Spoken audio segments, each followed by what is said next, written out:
దేవుడి బిడ్డలారా, ఈ సందేశం మీ కొరకు. అందరూ బాగున్నారా? హల్లెలూయా. చూడండి, ఇశ్రాయేలుని దేవుడు ఐగుప్తు నుంచి విడుదల చేశారు. విడుదల చేసినప్పుడు దేవుడు ఎంతో గొప్ప కార్యాలు వాళ్ళ మధ్యలో చేశారు. కానీ వాళ్ళు కానాన్ దేశంకి వచ్చే ఆ దారిలో ఏం చేశారంటే దేవుణ్ణి సనుగుతా ఉన్నారు. హల్లెలూయా.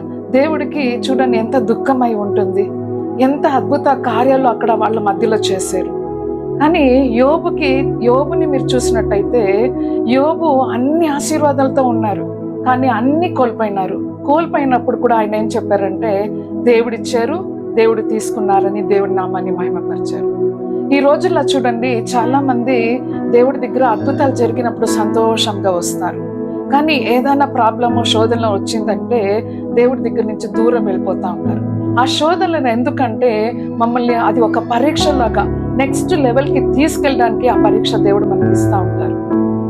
కానీ కొంచెం మంది చూడండి దేవుడిని వదిలేసి వెళ్ళిపోతూ ఉంటారు. అందుకే దేవుడు వాక్యం ఇలాగా సెలవిస్తుంది.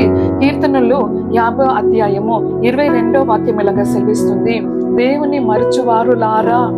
ఆ వాక్యం చూడండి ఎలాగుంది, దేవుని మరచువారులారా దీనిని యోచించుకొనుడి, లేని ఎడల నేను మిమ్మను చీల్చి వేయుదును, తప్పించి వాడెవడు లేకపోవును అని దేవుడు వాక్యం సెలవిస్తుంది.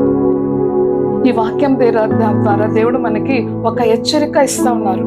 మమ్మల్ని భయపెట్టడానికి కాదు, మనము దేవుడి పక్క తిరగడానికి వాక్యంతో దేవుడు మీతో మాట్లాడుతూ ఉన్నారు. హల్లెలూయా. దేవుడిని మర్చిపోవద్దండి, ఆయన చేసిన ఉపకారాన్ని మర్చిపోవద్దండి. దేవుడు మిమ్మల్ని ప్రేమిస్తా ఉన్నారు. ఆయన కృప అది శాశ్వతమైనది. దేవుడు మిమ్మల్ని దీవించును గాక. ఆమేన్.